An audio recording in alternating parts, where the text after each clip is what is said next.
ప్రేమగల తండ్రి, కృపగల దేవ తండ్రి, మొదటి రోజు ఈ డిసెంబర్ నెల మొదటి రోజు తండ్రి, క్రిస్మస్ పర్వదినాల్లోనికి మమ్మల్ని ప్రవేశింపజేసినందుకు మీకు స్తుతులు దేవ.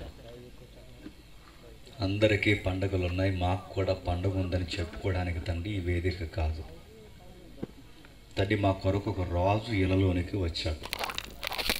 దైవం తండ్రి మా కొరకు అసూలు బాసింది. ఏ మానవుడు తోటి మానవుడికి చేయలేని తండ్రి యజ్ఞయాగం మా కొరకు తండ్రి కొన్ని వేల సంవత్సరాల క్రితం తండ్రి ఈ భూమి మీద చరిత్రలో నమోదు చేయబడింది, జరిగింది. ఆ సంగతులను జ్ఞాపకం చేసుకోవడానికి తండ్రి, పురాతనమైన ఆ సంగతులను మేము కదుపుతున్నాం. ఒక్కసారి మాతో ఉండండి, మా అందరితో మీరు మాట్లాడండి. ఈ ప్రయాస కష్టము తండ్రి హడావుడిగా వచ్చి హడావుడిగా వెళ్ళిపోవడానికి కాదు, కానీ సర్వోన్నతుడైన దేవుని మాట వినబడుతుందని ప్రతి ఒక్కరు గౌరవించి ఆ ఉన్నత స్థలముల్లో మీకు మహిమ రావడానికి, మా హృదయాల్లో తండ్రి క్రిస్మస్ వెలుగులు నింపబడడానికి ఈ వాక్యాన్ని తండ్రి సంధిస్తారని ఎదురు చూస్తున్నాం. అందరినీ తండ్రి నిమ్మలపరచండి. ప్రతి ఒక్కరితో ముఖాముఖిగా మీరు మాట్లాడండి. నిలబడండి. నేను తండ్రి వారికి అర్థమయ్యే రీతిలో మాట్లాడడానికి తండ్రి నన్ను వాడుకుంటారని కోరుతూ మమ్ములను, మీ బిడ్డలను అందరినీ మీ చేతులుగా అప్పగించుకుంటూ క్రీస్తునామని ప్రార్థన సమర్పిస్తున్నాము తండ్రి. ఆమేన్. త్వరగా కొన్ని విలువైన సంగతులు విందాం. మత్తయి సువార్త 2వ అధ్యాయం. మత్తయి సువార్త 2వ అధ్యాయం సుమారు మొదటి 5 వచనాలు చదువుకుందాం. మత్తయి సువార్త 2వ అధ్యాయం సుమారు మొదటి 5 వచనాలు చదువుతాం. ఎవరైనా చదువుతారా? మత్తయి సువార్త 2వ అధ్యాయం మొదటి 5 వచనాలు ఎవరైనా చదవండి దయచేసి, ఏదిక మీద. కానీ రాజైన ఏ రోజు దినములయందు యోదయ దేశపు బెత్లెహేములోని యేసు పుట్టిన పిమ్మట, ఇదిగో తూర్పు దేశపు జ్ఞానులు యెరూషలేమునకు వచ్చి, యూదుల రాజుగా పుట్టినవాడు ఎక్కడున్నాడు? తూర్పు దిక్కున మేము ఆయన నక్షత్రము చూసి ఆయనను పూజింపవచ్చితమని చెప్పిరి. హేరోదు రాజు ఈ సంగతి విన్నప్పుడు అతడును అతడుతో కూడున్న యెరూషలేము వారందరూ కలవరపడిరి. కాబట్టి రాజు ప్రధాన యాజకులను, ప్రజల్లో నుండి శాస్త్రులను అందరినీ సమకూర్చి క్రీస్తు ఎక్కడ పుట్టినని వారిని అడిగాను. అందుకు వారు, యోదయ బెత్లెహేములోనే. ఏలయనగా, యోదయ దేశపు బెత్లెహేమా, నీవు యోధా ప్రధానులలో ఎంత మాత్రమును అల్పమైన దానివి కావు. ఇశ్రాయేలును నా ప్రజలను పరిపాలించు అధిపతి నీలో నుండి వచ్చును అని ప్రవక్త ద్వారా రాయబడి ఉన్నదని. ఆగుదాం. అందరి దగ్గర బైబిల్ ఉందా? ఎవరి దగ్గర బైబిల్ లేకపోయినా పక్కవారు బైబిల్ చూడండి. బైబిల్ లేకుండా వాక్యం వినకండి. సరే, ప్రతి ఏడాది ఈ సందర్భాలు చదువుకోవడం మన క్రైస్తవ్యానికి వాడుక. ప్రతి ఏడాది ఈ సందర్భాలు తలపోసుకోవడం మనకు సాంప్రదాయం అయింది. కానీ ఆ చదువుతున్న వాక్య భాగాల్లో అసలు విషయాలు మనం ఏమైనా అర్థం చేసుకున్నామంటే ప్రశ్నార్థకమే. తెలుగు అక్షరాలు తెలుసు కనుక చదువుకున్నాం. చదివింది మనకేమైనా అర్థమైందంటే చాలామందికి క్వశ్చన్ మార్క్ మొక్కలు కనబడతాయి. నేను అడుగుతున్నాను, ఎందుకు చదవం? తెలియదు. క్రిస్మస్ కనుక ఈ అధ్యాయాలు చదువుకున్నాం. కానీ మత్తయ్య గారు డిసెంబర్ నెల మొదటి వారం వచ్చేసరికి ఈ అధ్యాయాలు చదువుకుంటామని రాయలేదు ఆయన. మత్తయ్య గారు ఈ అధ్యాయాలు రాయడానికి చాలా ప్రారంభం నుంచి ఆయన చూస్తూ ఈ ప్రపంచంలో జరుగుతున్న అనేకమైన మింగుడు పడని సందర్భాలకి, ముఖ్యంగా ప్రపంచ రాజకీయ వ్యవస్థకి తేలని అనేక సంగతులకి సమాధానం చెప్పడానికి, ముఖ్యంగా తన పిల్లలైన ఇశ్రాయేలైన తన పిల్లలైన దేవుని పిల్లలైన ఇశ్రాయేలుకి జవాబు ఇవ్వడానికి, ఈ సమాజం ఏ విధంగా నడుస్తుందో ఒక్కసారి మన కళ్ళకి కనబడేలా చూపించడానికి రాయబడిన అధ్యాయమే ఈ మత్తయి సువార్త మొదటి అధ్యాయాలు. అయితే ఈ మత్తయి సువార్త మొదటి అధ్యాయం మనం చదువుతున్నప్పుడు మత్తయి గారు ఏదో ఖాళీగా కూర్చొని రాసిన కవి అయితే కాదు. ఈయన ఎలా అంటాడంటే, అటు గవర్నమెంట్ తరపున ఇటు ప్రజల తరపున రెండు వర్గాల్లో పనిచేస్తున్న ఆ మధ్యవర్తిత్వం చేస్తున్న ఒక ట్యాక్స్ కలెక్టర్. అంటే ఆ రోజుల్లో పన్ను వసూలు చేసేవారు, ట్యాక్స్ వసూలు చేసేవారు. అలాంటి రోజుల్లో అటు ప్రజలకు కానీ ప్రభుత్వానికి కానీ మీడియేటర్గా పనిచేస్తున్న ఈయనకి ప్రజల నాడేంటో ఈయనకి తెలుసు, అలాగే ప్రభుత్వం యొక్క తీరుతలను ఎలా ఉంటాయో ఈయనకి తెలుసు. ఈ రెండింటి మధ్య ప్రభు యొక్క పుట్టుకి ఎలాంటి సందర్భంలో జరిగిందో ఈయనకి బాగా తెలుసు. ఆ తెలిసిన సందర్భాలని మనకు పరిచయం చేస్తున్నాడు. ఏమని పరిచయం చేస్తున్నాడు? రాజు అయిన ఏ రోజు దినముల యందు యూదా దేశపు బెత్లెహేములో యేసుక్రీస్తు వారు పుట్టారు. కన్ఫామ్. ఈ మధ్యకాలంలో చాలా మంది తగునమ్మని రెడీ అయిపోయామంటున్నారంటే యేసు ప్రభు పుట్టుకట ఆధారాలు లేవంట. మరి ఏమున్నాయంట ఆధారాలు? ఈడికే ఆధార్ కార్డు ఉందంటే ఇంక యేసు ప్రభుకి ఏమీ లేదంట. అందుకంటే యేసుప్రభు వారిని తప్పుపడతారట. ఇలాంటి గాలిగొట్టం బ్యాచ్ తరాల్లో వస్తారని భవిష్యత్తు తిరిగిన దేవుడికి ముందే తెలిసే యేసుప్రభు ఫలానా అనగనగనగా పుట్టాడని బైబిల్లో లేదు. అనగనగా లేదు బైబిల్లో. ఏముందో తెలుసా? రోమా ప్రభుత్వం ఉంది. ఆ ప్రభుత్వం కింద కొంతమంది గవర్నర్స్ పనిచేస్తున్నారు. ఆ గవర్నర్స్ ఆ రోజుల్లో ఒక క్యాడర్ ఉంది.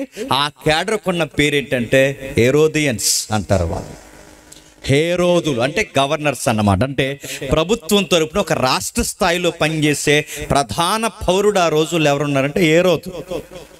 ఆ హేరోదు అన్నవాడు నిజంగా చరిత్రలో ఉన్నాడంటే ఉన్నాడు. అతన్ని మహా హేరోదు అని బైబిల్ చరిత్ర డిక్లేర్ చేయకముందే ప్రపంచ చరిత్ర కూడా ఒప్పుకుంటుంది. ఫలానా లేదు, ఆయన మహా హేరోదు అని ఉంది. ఆయన కట్టించిన కట్టడాలు కూడా ఉన్నాయి.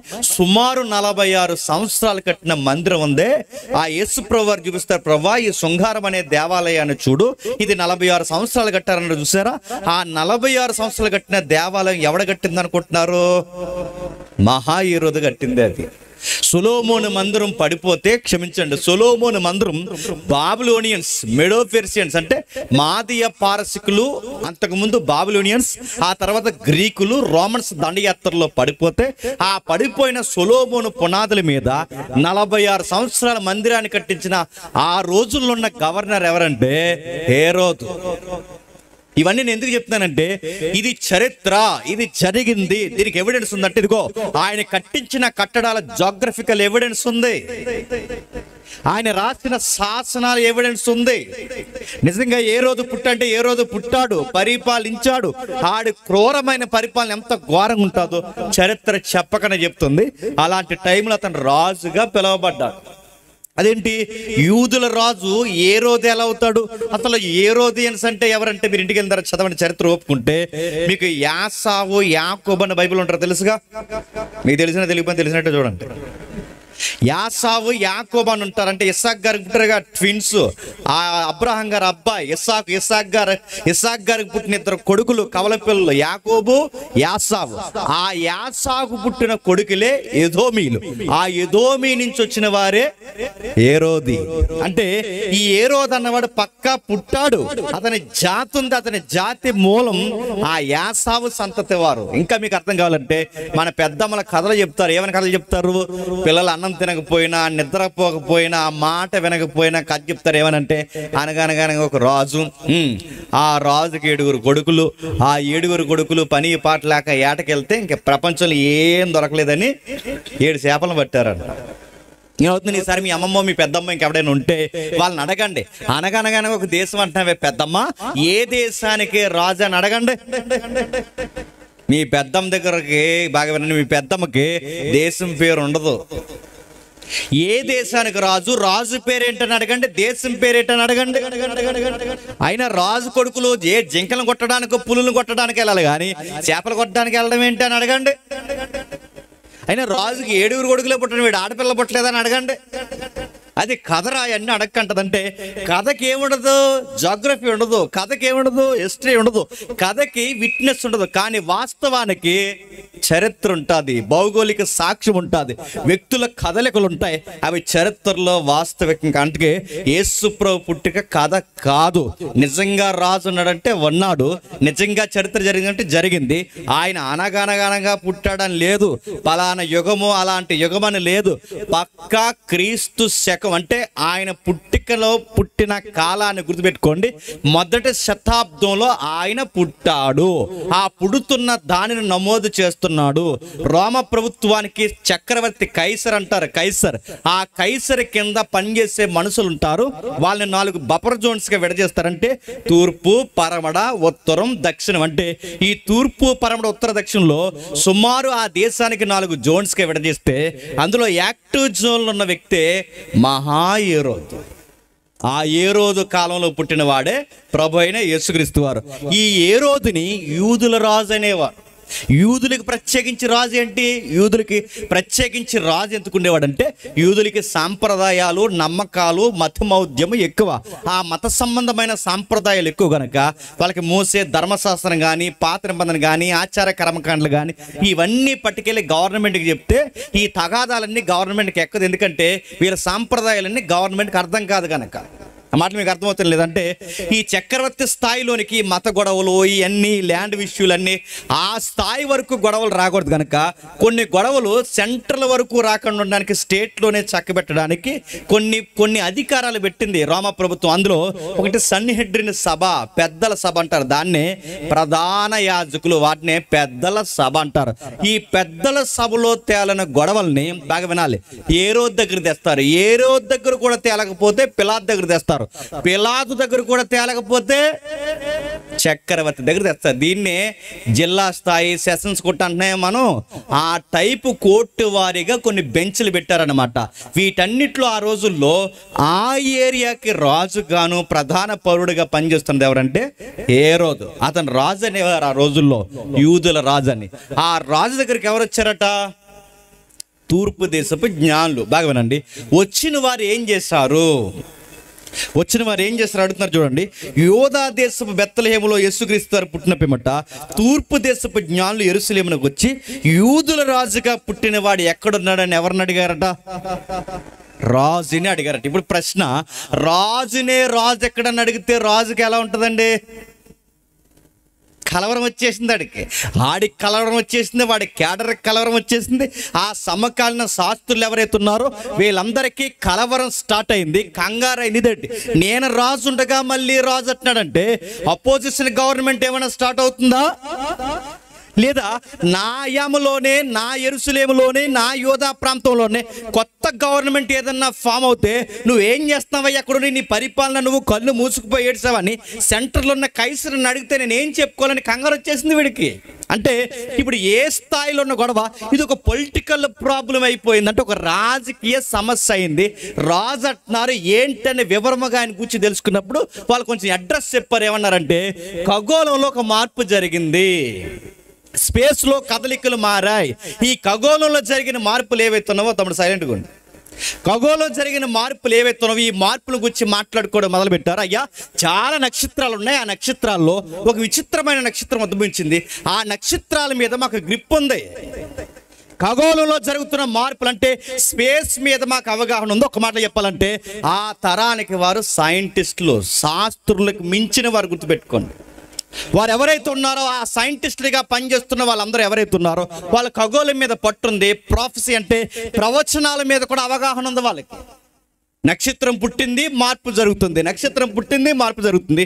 ఈ విషయాన్ని రాజు చెవులు ఎప్పుడైతే పడేశాడో రాజుకు ఒక విషయం స్ట్రైక్ అయిందంటే వీళ్ళు రాజు రాజు రాజు అంటున్నాడంటే అంటే క్రీస్తుని గురించి ఏమైనా మాట్లాడుతున్నారని పురాతనమైన ప్రతులు తిరగడం మొదలు పెడితే వాళ్ళకి అర్థమైంది. అవును, పురాతనమైన ప్రతుల్లో సెలవిస్తున్న మాట ఏంటంటే ఇదిగో ఈ బెత్లెహేములోనే యేసు ప్రభువు వారు పుడతాడు, ఈ బెత్లెహేములోనే క్రీస్తు పుడతాడన్న సంగతి మాకు లేఖనము చెబుతుందని వాళ్ళు డిక్లేర్ చేశారు.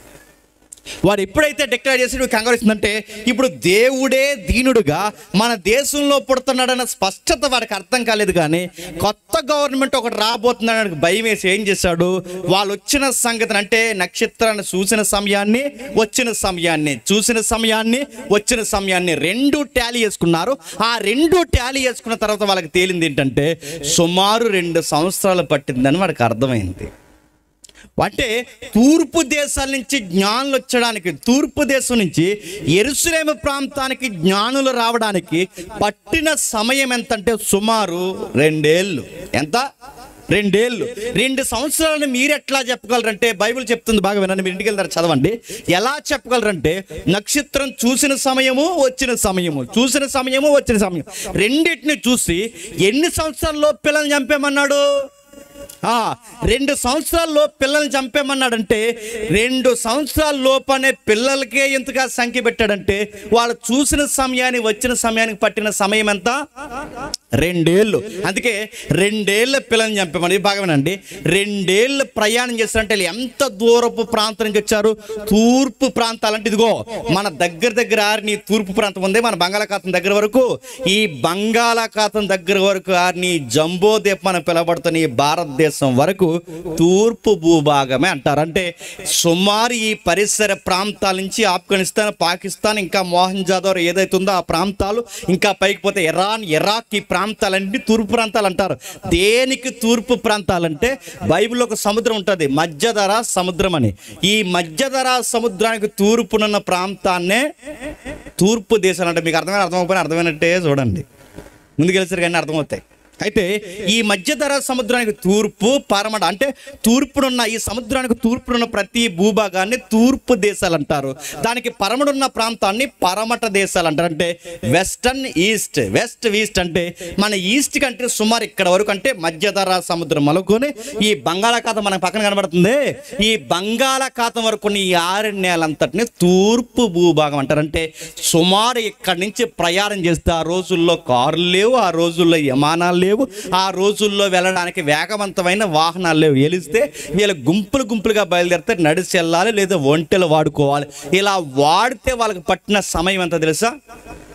2 ఏళ్ళు. ఇప్పుడు బాగానండి, 2 ఏళ్ళు పడితే వీళ్ళు వచ్చి ఏం చేస్తారు? మనం అందరం ఎక్కడ తిరిగామంటే జ్ఞానుల దగ్గర.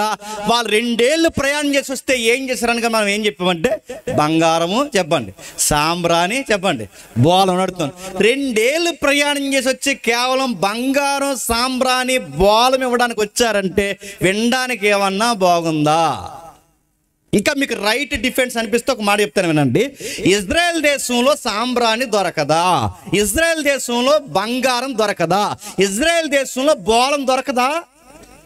నడుతున్నాను, అక్కడ బంగారం దొరుకుతుంది. మనకన్నా ఈజీగా గల్ఫ్ పక్కన, అంటే గల్ఫ్ దేశాలు ఏవైతున్నావో డెడ్ చీప్గా బంగారం దొరుకుతుంది.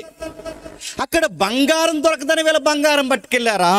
బోలం దొరకదని బోలం పట్టుకెళ్ళారా? సాంబ్రాన్ని దొరకదని సాంబ్రాన్ని పట్టుకెళ్ళారు. అంటే మన ప్రసంగాలన్నీ దేని చుట్టూ తిరిగి అంటే క్రిస్మస్లో బంగారము, సాంబ్రాణి, బోలం. అసలు విషయం గాలి కుదిరేస్తుంది. అసలు విషయం ఏంటి? రాజును గుచ్చిన ప్రస్తావన. అంటే ఈ రాజు గొడవ ఏంటి అంటే ఈ రాజు అన్న ఒక్క మాట ఏ రోజు కలవరం తెచ్చింది? ఆ రాజు అన్న మాట ఆ రోజు శాస్త్రులకి కలవరం తెచ్చింది. ఈ రాజు గొడవ ఏంటి? ఈ రాజు అనే సంగతి ఈ రోజు కూడా మనకు అర్థమైతే ఇప్పుడున్న తరంలో ఉన్న ఈ పొలిటికల్ సైన్స్ కూడా కలవరం తెస్తాది. ఇంకా మాట చెప్పనా, మీకు నచ్చిన మాట, ఇంకా రాజకీయ జెండాలు అటు ఇటు మోస్తున్న బ్యాచ్ ఎవరైనా ఉంటే మీ జెండాకి మీకు కూడా కలవరం వచ్చేస్తాది. ఏదో అర్థమైంది, అర్థం అవ్వలేనట్టుంది, అర్థమైనట్టుందని నాకు అర్థమైంది, మీకు అర్థం అవ్వలేదని నాకు అర్థమైంది. ఇది అర్థం అవడానికి ఏంటి, దీని సంగతి ఏంటో తెలుసడానికి ఒక్కసారి ఆదికాండం రండి. త్వరగా ఆదికాండము మొదటి అధ్యాయం, ఆదికాండం మొదటి అధ్యాయం మొదటి వచ్చుండి, ఆదికాండం మొదటి అధ్యాయం మొదటి వచ్చుండి, ఆదికాండం మొదటి అధ్యాయం 26వ వచనం, ఆదికాండం మొదటి అధ్యాయం 26వ వచనం. దేవుడు మన స్వరూపమందు మన పోలిక చొప్పున నరులను చేయుదము, వారు సముద్రపు చేపలను, ఆకాశ పక్షులను, పశువులను, సమస్త భూమిని భూమి మీద ప్రాకు ప్రతి జీవిని జంతువుని ఏలుదురుగాకని పలికని. జాగ్రత్త వినండి, ఈ ముల్లోకాల్ని పరిపాలిస్తున్న మహారాజు ఎవరండి? దేవుడు. కనబడని దృశ్య ప్రపంచము, అదృశ్య ప్రపంచాన్ని, రెండు ప్రపంచాలు అంటే కనబడుతున్న డైమెన్షన్, కనబడని డైమెన్షన్, అంటే కనబడుతున్న యూనివర్స్, కనబడని యూనివర్స్, విజిబుల్ ఇన్విజిబుల్, అంటే ఈ రెండు యూనివర్స్ని పరిపాలిస్తున్న ఒకే ఒక్క రాజు ఎవరు చెప్పండి? దేవుడు. ఇప్పుడు ఆయన మహారాజు అయితే ఆ మహారాజు కిందట దేవుడు మానవుల్ని తయారు చేశాడట. బాగా వినాలి, ఆ మహారాజు కింద దేవుడు మానవులను తయారు చేసి ఏమన్నాడట? నేను మానవుల్ని మిమ్మల్ని తయారు చేశాను, నేను పరలోకంలో ఇలా ఇదిగో తల కింద చేయబెట్టుకుని నేను ఇలా చూస్తాను, నాకు నచ్చినట్టల్లా మిమ్మల్ని ఆడించుకుంటారా, నా ముందు డ్యాన్స్ చేసి వెళ్ళిపోండి అనలేదంట.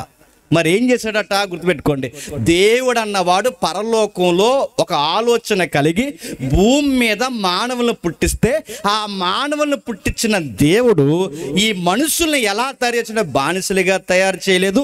ఈ మనుషుల్ని జంతువుల్లో జంతువులుగా తయారు చేయలేదు. చెట్లలో చెట్లగా, మెట్లలో మెట్లగా తయారు చేయలేదు. ఈ మనుషుల్ని దేవుడు ఎలా తయారు చేశాడంటే తన స్వరూపమందు తయారు చేశాడట. ఎలా? తన స్వరూపం. ఇప్పుడు ప్రశ్న, తన స్వరూపం అంటే చెప్పాలి. తన స్వరూపం అందు చేయడం అంటే ఇప్పుడు అడుగుతున్నాను, నువ్వెవరి స్వరూపం? దేవుని స్వరూపం. నువ్వెవరి స్వరూపం? దేవుని స్వరూపం. నువ్వెవరి స్వరూపం? దేవుని స్వరూపం. నేనెవరి స్వరూపం? దేవుని స్వరూపం. ఇప్పుడు బాగా వినండి, ఇప్పుడు మనం అందరం దేవుని స్వరూపం అయితే నువ్వు నల్లగొన్నావు, నువ్వు తెల్లగొన్నావు, నువ్వు పొట్టుకున్నావు, నీకు పొట్ట ఉంది, నాకు బట్ట ఉంది, ఇంకొకటి ఇంకోలా ఉన్నాడు అడుగుతున్నాను. ఇన్ని రకాల స్వరూపాలుంటే ఇప్పుడు దేవుడు పొట్టుకుంటాడా, బట్టేసుకుంటాడా, పొట్టేసుకుంటాడా, పొడవుకుంటాడా, నల్లగుంటాడా, తెల్లగుంటాడా? ఇన్ని రకాల మంది, నాకు తెలిసి ఒక 1000 మంది ఉన్నారు ఇక్కడ. ఈ 1000 మంది ఆకారాల్లో దేవుడు ఎలా ఉంటాడు? ఇలా ఎలాగూ ఉండడు. గుర్తుపెట్టుకోండి, నీలా ఉండడు, నాలా ఉండడు, మనలా ఉండడు, ఎలా ఉండడు. మరి దేవుని స్వరూపం అంటే స్వరూపం అనగానే నీలా నాలా ఊహించుకునే స్వరూపం కాదు. బైబుల్ అక్కడ వాడిన పదం ఏంటో తెలుసా? ఇదిగో దేవుని స్వరూపం అన్న దానికి ఎబ్రీ శబ్దం ఏంటంటే రిప్రజెంట్ అన్నాడు. ఏంటట? రిప్రజెంట్ అంటే దాని అర్థం ఏంటి చెప్పిన? ప్రతినిధి. తన గుణగణాలతో నిర్ణయింపబడిన ప్రతినిధి. అంటే దేవుడు మహారాజుగా ఉంటే ఈ విశ్వంలో మనిషిని రిప్రజెంట్గా పెట్టాడంటే నాకు ప్రతినిధి. ఎలా ప్రతినిధి? ఈ ముల్లోకాల్ని పరిపాలిస్తున్నది నేనైతే ఈ భూలోకాన్ని పరిపాలించవలసిన రిప్రజెంట్ నువ్వే మానవుడా అన్నాడు. మానవుడిని పరిపాలించే స్థాయిలో అంటే కింగ్లా చేశాడు, మనిషిని రాజులా చేశాడు. ఒక్క మాటలో చెప్పాలంటే మనం రాయల్ పీపుల్ అన్నమాట.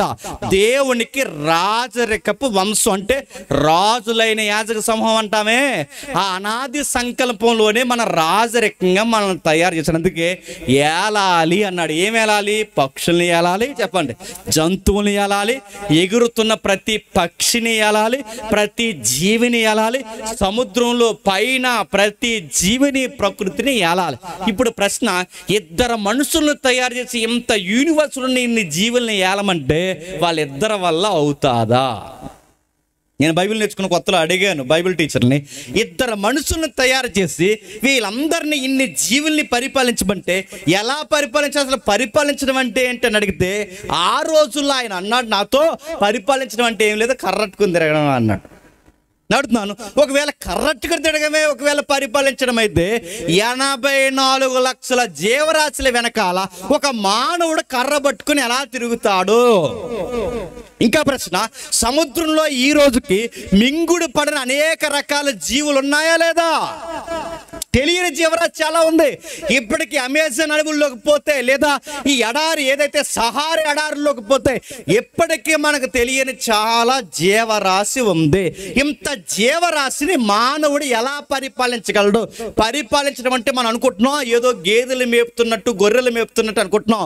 పరిపాలించడం అంటే ఉస్సు బుస్సని తిరగడం కాదు. పరిపాలించడం అంటే మానవుడికి దేవుడిచ్చిన అధికారం ఏంటో తెలుసా? ఇదిగో నువ్వు నా మాట విను, ఈ ప్రకృతి నీ మాట వింటది. అది పరిపాలించడం అంటే. నువ్వు నా మాట వినంటే, నువ్వు నా మాట వింటే జంతువులు నీ మాట వింటాయి, పక్షులు నీ మాట వింటాయి. నువ్వు నా మాట వింటే నువ్వు నిలబడిన నేల కూడా నీ మాట వింటది. అందుకే చూడండి, ఆదాము దేవుని మాట విన్నంత కాలం పంట పండించుకునే అవసరత ఆదాముకు వచ్చిందా? పండేసింది భూమి అంతే. మళ్ళీ చెప్తున్నాను, ఆదాము దేవుని మాట విన్నంత కాలం వర్షాలు పడాలి ప్రభువా అని మానవుడు ప్రార్థన చేసుకోవాల్సిన అవసరత వచ్చిందా? పడ్డాయంతే. మళ్ళీ చెప్తున్నాను, వాళ్ళకి ఆకలేస్తే తింటారు, ఆకలేకపోతే ఉంటారు. వాళ్ళకి వస్త్రాలతో పని లేదు, మనుగడతో పని లేదు, వ్యాధులు లేవు, బాధలు లేవు, ప్రమాదం లేదు, చావే లేదు. ఆదాము దేవుని మాట వింటే జీవితం ఎలా ఉందో తెలుసా? ఈ భూమి మీద 3 పువ్వులు చెప్పండి అంతకు మించుంది. అంటే పరిపాలించడం అంటే ఏంటి? నువ్వు నా మాట వినాలి, ఈ ప్రకృతి నీ మాట వింటుంది. అందుకే మీరు చూడండి, మనం దేవుని మాట వినకపోతే ఈ యూనివర్స్ ఎవరి మాట వినదు చెప్పండి? మీకు ఇంకా బాగా అర్థం కావాలంటే, ఆహాబు కాలం మీకు తెలుసుగా, యెజబెల్ అలా ఆయన, ఆ యెజబెల్ ఆయన ఆహాబు ఎవరైతే ఉన్నారో, ఈ ఆహాబు ప్రభుత్వం సరిగ్గా లేకపోతే ఏలే వచ్చి ముఖం మీద చేయబెట్టి ఇలా అంటాడు, ఇదిగో నీ దొంగ ప్రభుత్వం వలన పేదలు ఇబ్బంది పడుతున్నారు, నీ పనికి మాలిన ప్రభుత్వం వలన అన్యాయం జరుగుతుంది, నీ ప్రభుత్వం నీ సిస్టమ్ సరిగ్గా ఫామ్ అవ్వకపోతే ఈ సిస్టమ్ స్టక్ అవుద్ది ఏమనుకుంటామని వార్నింగ్ ఇచ్చాడా లేదా? బాగా నీ సిస్టమ్ సరిగ్గా లేకపోతే సిస్టమ్ ఫామ్ అవ్వదు. అంటే నువ్వు సరిగ్గా పరిపాలించకపోతే నీకు పడాల్సిన వర్షాలు పడవు అన్నాడు. 3.5 సంవత్సరాలు వర్షాలు పడలేదంటే ప్రభుత్వ పరిపాలనకి వర్షాలకి, ప్రభుత్వ పరిపాలనకి పంటల దిగుబడికి, ప్రభుత్వ పరిపాలనకి ప్రకృతికి నడక్కి సంబంధం ఉంటుందా ఉండదా? మీకు ఇంకా బాగా అర్థం కావాలంటే ఉదాహరణ చెప్తానండి. కొన్ని ప్రభుత్వాలు వస్తే వర్షాలు పడవు, ఏ ప్రభుత్వాన్ని నడక్కండి.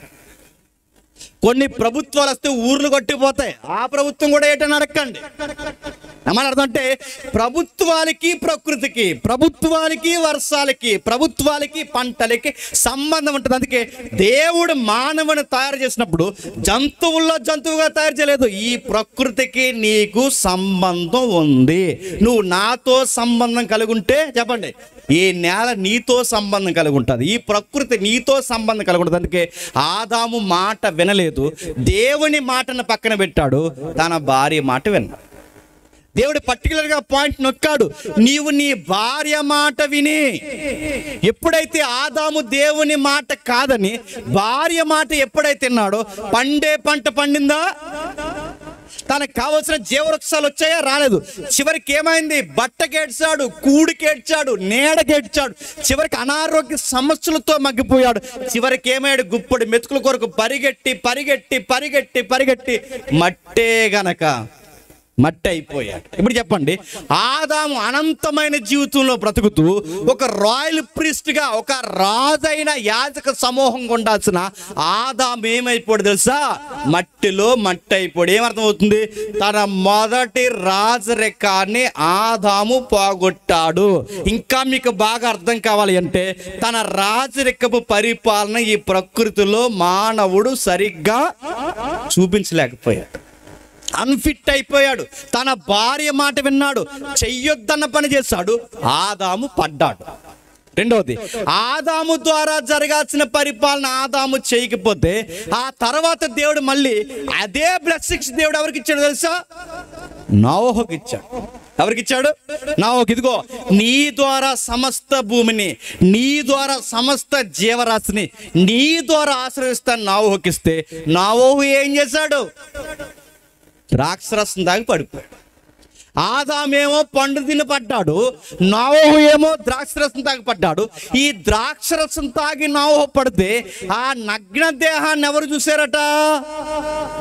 కొడుకులు చూశారట. బాగా వినండి, నగ్న దేహాన్ని కొడుకులు చూస్తే నోవహు ఏం చేశాడు? తన సొంత కొడుకుని నోవహే శపించాడు. నేను చాలా దిక్కుని చెప్తాను, లెసన్ మీకు కూడా చెప్తాను, జాగ్రత్తగా వినండి. ఒక మగాడు దేహాన్ని ఒక మగాడు చూస్తే ఆ రోజు ఏమయ్యింది? బాగా వినాలి. మగాడంటే నోవహు, మగాడంటే నోవహు కొడుకులు. ఒక మగాడు దేహాన్ని మగాడే చూస్తే ఆ రోజు తరతరాలు ఏమయ్యాయి? శాపానికి గురయ్యాయి. నేను కొంచెం రాడికల్ వర్డ్స్ ఉపయోగిస్తున్నాను, ఏమనుకోకండి. ఒక మగాడు దేహాన్ని మగాడు చూస్తేనే శాపానికి గురైతే ఈ ఫోర్ని వీడియోలు చూస్తున్న ఈ పనికి మనలందరూ ఏమైపోతారండి?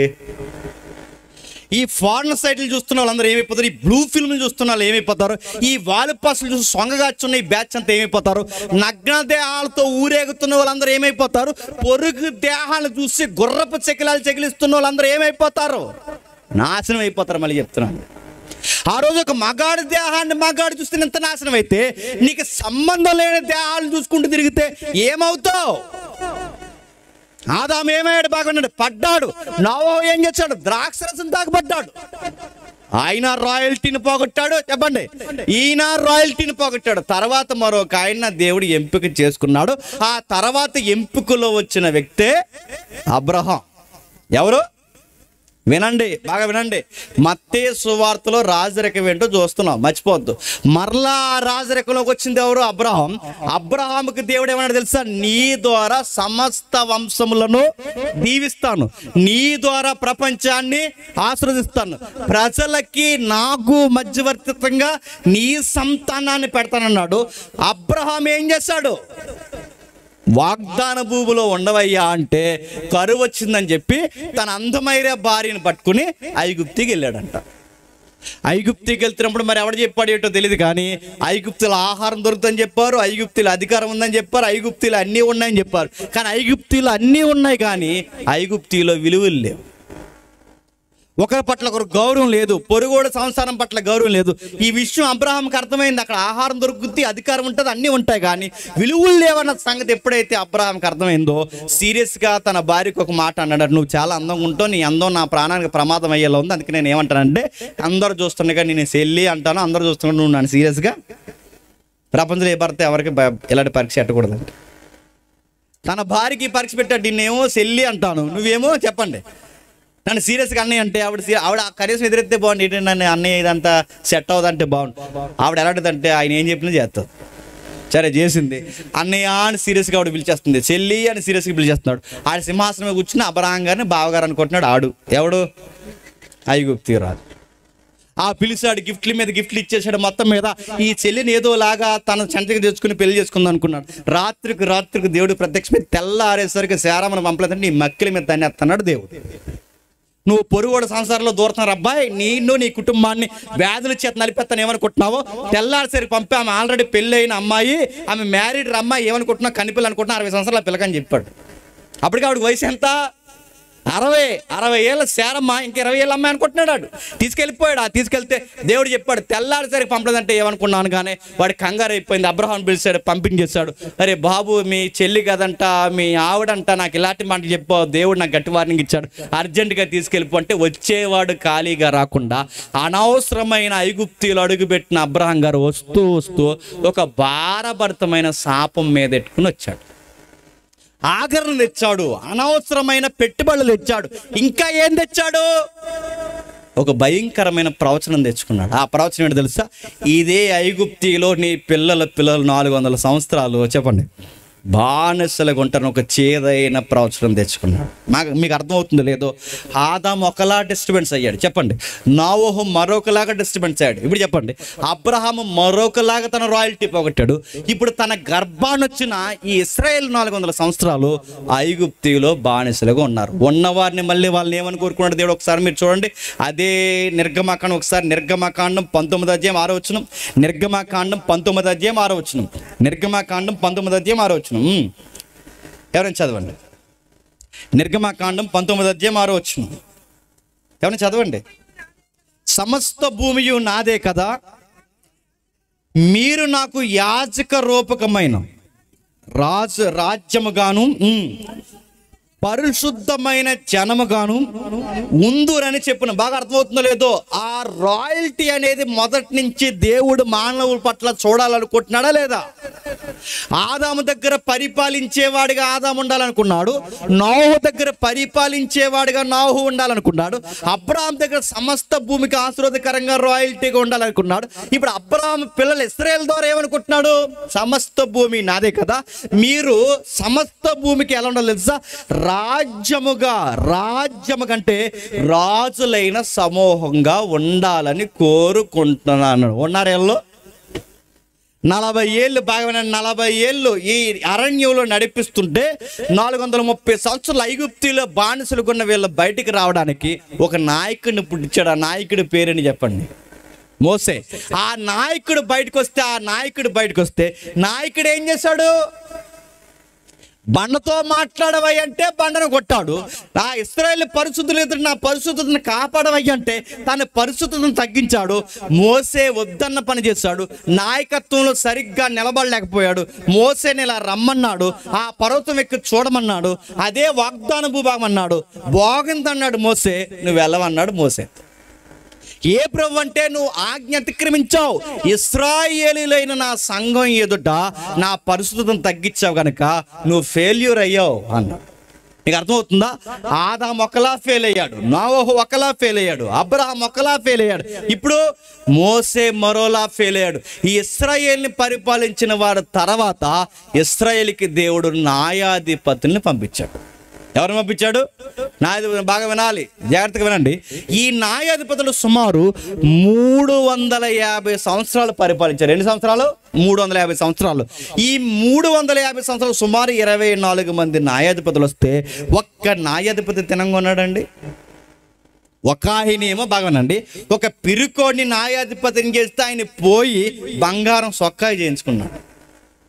ఒక ఆయనకి బలమిచ్చి వీరుడు సూర్యుడు ఉండవయ్యా అంటే దెలీలా తొడ మీద నిద్రపోయాడు. ఒక ఆయనేమో ఒకలా రాజ్యాన్ని కట్టుకుని వాళ్ళ పిల్లల న్యాయాధిపతులు ఉండాలని వాళ్ళ పిల్లలకి గవర్నమెంట్ ఉద్యోగం లాగా ఈ న్యాయాధిపతి పోస్టింగ్లు ఇచ్చాడు. మీరు అక్కడ చూడండి, ఒక్కరైనా సరిగ్గా ఉన్నారా? బాగున్నారనుకునే సమయానికి ఎవరో ఒకరు దేవుణ్ణి ఆయాస పెట్టారు. ఆదాము దగ్గర నుంచి న్యాయాధిపతుల వరకు జరిగింది ఇదే తంతు కార్యక్రమం కొనసాగింది. ఆ చివరిలో మొట్టమొదటి ప్రవక్త, చిట్ట చివరి న్యాయాధిపతిగా పిలువబడిన వ్యక్తే సమూయేలు. ఎవరు? సమూయేలు. జాతికి వినాలి. ఈ సమూయేలు గారు ఉన్నంతకాలం బాగుంది. సమూయేలు గారు వచ్చిన తర్వాత సంఘాలు బాగుపడ్డాయి. సమూయేలు గారు వచ్చిన తర్వాత సంసారాలు బాగుపడ్డాయి. సమూయేలు గారు వచ్చిన తర్వాత సమాజం బాగుపడింది. సమూయేలు ఉన్నంతకాలం బాగానుంది. కానీ సమూయేలు గర్భాన పనికి మాలినోళ్ళు పుట్టారు. పండితి గర్భాన్న చెప్పండి, పరమ సొంట్లు పుట్టారు. సొంట్లో పుట్టారు. ఎవరు? సమూయేలు కొడుకులు. ఆ సొంట్లు ఎలాంటి అంటే గుర్తుపెట్టుకుని, ఆ కొడుకులు ఎలాంటి అంటే డబ్బున్న వాడికి ఏమో ఒకలా తీర్పిస్తున్నారట, డబ్బు లేని వాడికి ఏమో ఒకలా తీర్పిస్తున్నారట. ప్రజల్లో గుసగుసలు స్టార్ట్ అయ్యాయి. అయ్యా సమూయేలు, నీకు విషయం చెప్పాలి, నీ కొడుకులు నీ వంటి ప్రవర్తన గల వారు కారు. నీకు విషయం చెప్పాలి, నువ్వుండగానే ఇలా దేశాన్ని అమ్మేసే పనులు వీళ్ళు చేస్తున్నారంటే నువ్వు వెళ్ళిపోయి అంటే మొత్తానికి మమ్మల్ని భూమిని కూడా వెళ్ళో అమ్మేస్తారు. అందుకే మేమందరం కలిసి ఒక మాట మీదకి వచ్చాం. ఆ మాటల్లో మాట ఏంటంటే మాకొక రాజు కావాలి అన్న. ఏమన్నారు? మాకు ఒక రాజు కావాలని. కానీ సమూయేలు బాధపడిపోయాడు. మనకు రాజు ఏంటి? దేవుడే మనకు రాజు, మనందరం న్యాయాధిపతులు, మనం ఆయన ప్రజలము, మనకి ఇప్పటి వరకు రాజు లేడు కదా, మనకు రాజు ఏంటని అడిగితే దేవుడి దగ్గరికి వెళ్ళి అడగమని ప్రజలు చేస్తారు. అది కాదు మనకు రాజు దేవుడు అంటే, మాకు వల్లదయ్యా, ఇరుగు పొరుగు రాజ్యాలు లోక మర్యాద చొప్పున మాకు ఒక రాజు కావాలి. సిరియా దేశానికి రాజు ఉన్నారు, పక్కనున్న దేశాలకి రాజు ఉన్నారు, చివరికి మనం పక్కనున్న యోర్దాన్ అవల దేశాలకి రాజులు ఉన్నారు, అన్నిటికీ రాజులు ఉన్నారు, మాకు కూడా రాజు కావాలంటే దేవుడి దగ్గరికి వెళ్ళి సమూయేలు చెప్పాడు, దేవా రాజు కావాలని ప్రజలు అడుగుతున్నారంటే దేవుడు అన్నాడు, నువ్వెందుకు బాధపడుతున్నావు అన్నాడు. ఎవరిని? సమూయేలు. ఎందుకు ఆ మాటకు అర్థం ఏంటి చెప్పనా? నువ్వు బాధపడకంటే దాని అర్థం ఏంటంటే నీ కొడుకులే తిన్నంగా ఉండుంటే ప్రజల నోట ఏ మాట రాదో తెలుసా? మాకు రాజు కావాలన్నారు. అంటే ప్రాబ్లం ప్రజలే కాదు, నీ ఫ్యామిలీ కూడా ప్రాబ్లమే. గుర్తుపెట్టుకో. వాళ్ళ నోట ఆ మాట వచ్చిందంటే మీరు నాయకత్వాన్ని సరిగ్గా చూపించలేకపోయారు. ఏ విప్లవమైనా ఎలా పడుతుంది చెప్పండి? పరిపాలన సరిగ్గా లేకపోయినా, అన్యాయం జరుగుతున్న ఒక వర్గానికి, ఒక జాతికి, ఒక ప్రాంతానికి నాయకులు కొమ్ము కాస్తే విప్లవాలు, కొత్త పార్టీలు పుట్టుకొస్తాయి. ప్రాబ్లం దేశంలో రావడానికి, ప్రాబ్లం రాజకీయం యొక్క మాట ప్రజల్లో రావడానికి కారణం ఎవరు తెలుసా? పరోక్షంగానో ప్రత్యక్షంగానో నీ కొడుకులు. సరే, అయినా నా ప్రజలు కనుక వాళ్ళకి ఒక మాట చెప్పేమంటావంటే, ఒరే ఒక మానవుడు మరొక మానవుడికి పరిపాలకుడైతే అది సరి అయిన పరిపాలన ఇవ్వడరా. వాడు సరి అయిన పరిపాలన ఇవ్వడానికి బదులు వాడి నాయకుడైతే వాడు రథాల ముందు పరిగెట్టాలి, వాడు తిన్న కంచాలు తీయాలి, వాడి ఇంట్లో ఉడుగుని చేయాలి. మీ పిల్లలు, మనవళ్ళు, మనవరాల వరకు కూడా వాడికి ఉడుగుని చేస్తూ బతకాలి తప్ప మీ పిల్లల బతుకులు బాగో. మానవుడు మరొక మానవుడిని సరిగ్గా పరిపాలించలేడు. నేనే రాజుకుంటే మీ జీవితాలు బాగుంటాయి. బాగుంటాయి, అరణ్యంలో ఎంత బాగా మిమ్మల్ని పరిపాలించాను, పచ్చని మొక్క నీటి చుక్క ఎక్కడ దొరకని దిక్కన మీకు నీటిని నదులంత విస్తారంగా మీకు అనుగ్రహించిన ఆహారం అంటే మన్నాను ఆకాశం నుంచి కురిపించాను, ఇలాంటి రాజుగా నేనున్నాను, మానవుడు పరిపాలన కిందకి వెళ్ళకండ్రా బానిసలు అయిపోతారని చెప్పు సమూయేలు అని చెప్తే ఈ ప్రసంగం అంతా ప్రజలకు చెప్పాడు సమూయేలు. మొత్తం ప్రసంగం విన్న తర్వాత ప్రజలు అన్నారు, మాకు మమ్మల్ని తినేసేవాడే కావాలన్నారు. అది కాదు, మనల్ని వస్తే మనల్ని వాడుకుంటారు.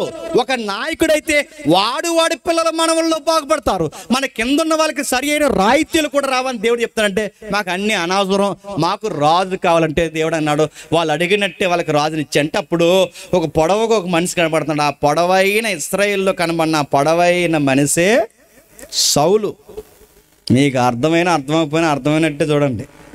ఒక అరగంట తర్వాత అన్ని అర్థమంతా గ్యారంటీ ఇస్తున్నాను, జాగ్రత్తగా వినండి. అయితే ఈ సౌలు ఎప్పుడైతే తెర మీదకి వచ్చాడో పిరుకోడు, భయస్థుడు, ఎవరైనా చుట్టాలు ఇంటికి వస్తేనట చుట్టాల కానీ ఈయనే సిగ్గుపడిపోతాడట. ఎవరు?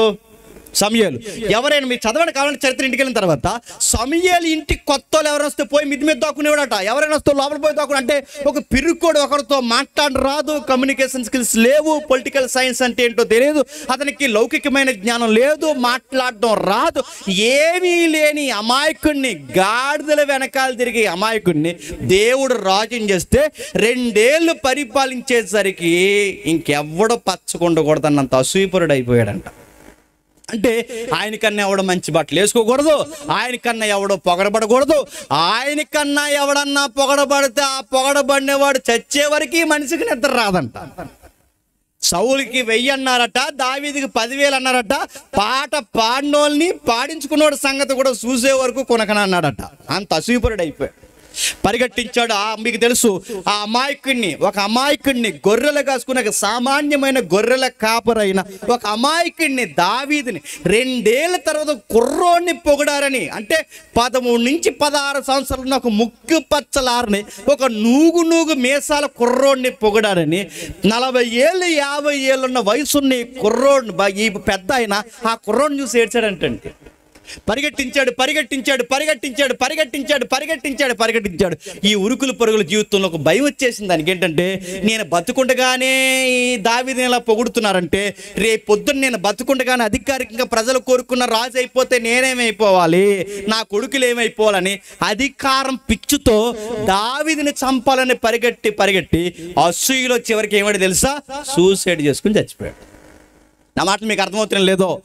ఆదాము ఒకలా చనిపోయాడు చెప్పండి, నోవహు మరొకలాగా పడిపోయాడు, ఇప్పుడు అబ్రహాం మరోలా డిస్టర్బెన్స్ అయ్యాడు, ఇశ్రాయేల్ మరోలా డిస్టర్బెన్స్ అయ్యారు, న్యాయాధిపతులు ఒకలా పడిపోయారు, ఇప్పుడు సౌలు అసూయతో పడిపోయాడు. ఎవరైనా వారి రాయల్టీని కాపాడగలుగుతున్నారా?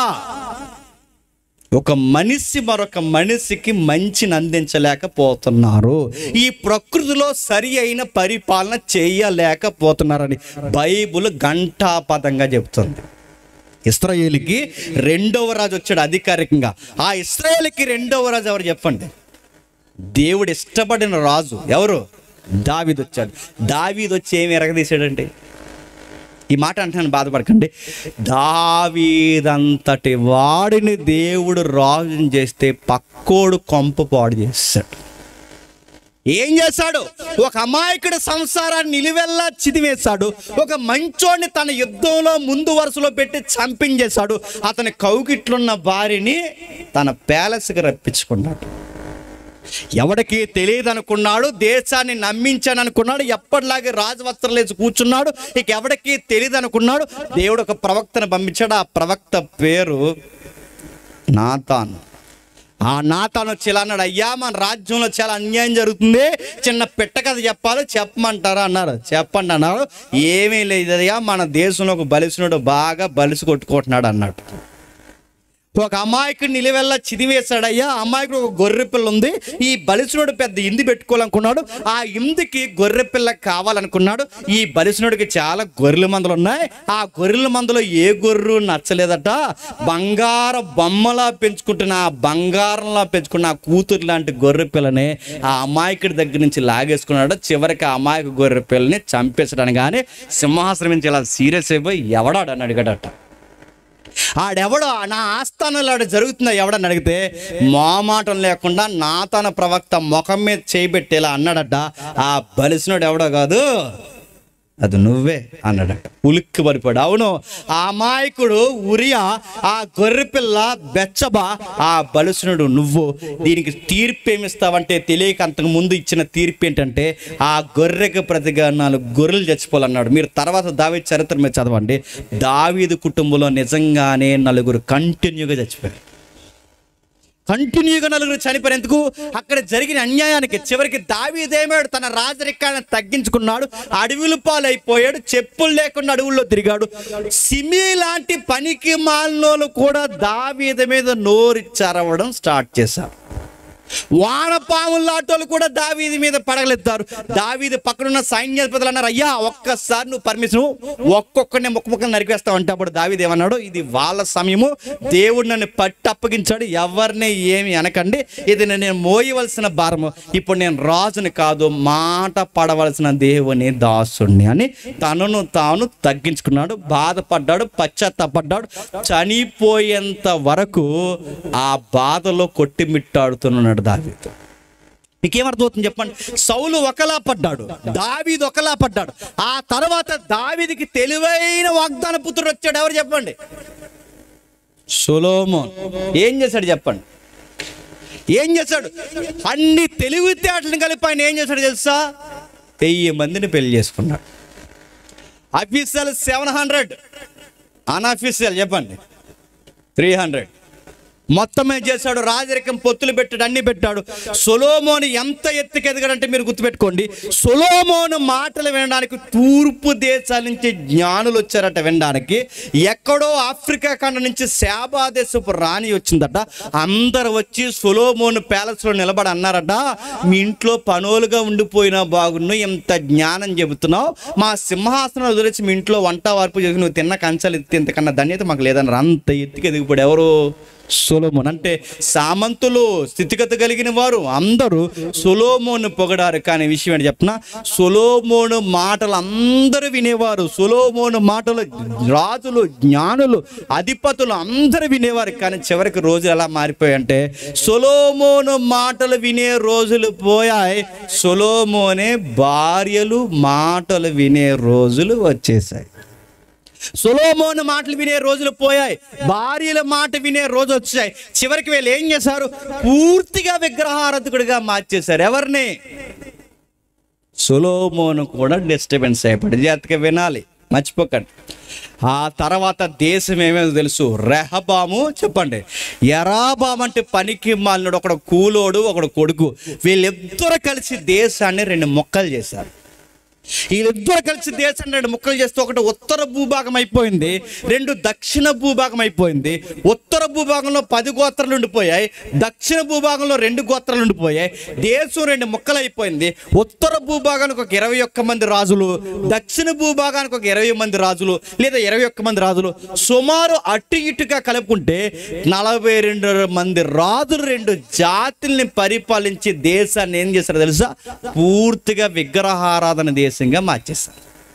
మీకేమర్థమవుతుంది చెప్పండి? ఆదాము రాయల్టీ చూపించలేకపోయాడు, నోవహు చూపించలేకపోయాడు, అబ్రహాం చూపించలేకపోయాడు, మోసే చూపించలేకపోయాడు, న్యాయాధిపతులు, రాజులు, ఇప్పుడు దేశంలో విడిపోయిన 42 మంది రాజులు, వీళ్ళందరూ ఇంత బాధ పెడుతున్నప్పుడు ప్రవక్తలు ఉలిక్కబడ్డారు ఒక్కసారిగా. అలా కొన్ని ప్రవచనాలు గుర్తొచ్చాయి. అయ్యా దేవా, అబ్రహాంకు మాట ఇచ్చో ప్రపంచాన్ని ఆశీర్వదిస్తానని, ఆశీర్వాదానికి కారకులైన నీ ప్రజలేంటి ఇలా తగలడిపోతున్నారు? దావీదుకి మాట ఇచ్చావు, నీ సింహాసనం మీద ఎప్పుడొక పరిపాలకుడు ఉంటాడని. ఈ 2 మా మనసులను తలిచేస్తున్నాయి. నీ ప్రజల పట్ల నీ ప్రణాళిక ఏంటి? ఈ ప్రజల్ని ఎలా కాపాడబోతున్నావు? ఆ విశ్వంలో ఉన్న నీవు, ఈ ముల్లోకాన్ని పరిపాలిస్తున్న నీవు, ఇదిగో ఈ ప్రపంచాన్ని ఆశ్రయిస్తున్న ఆదాము దగ్గర నుంచి నీ ప్రణాళికలు ఉన్నాయే.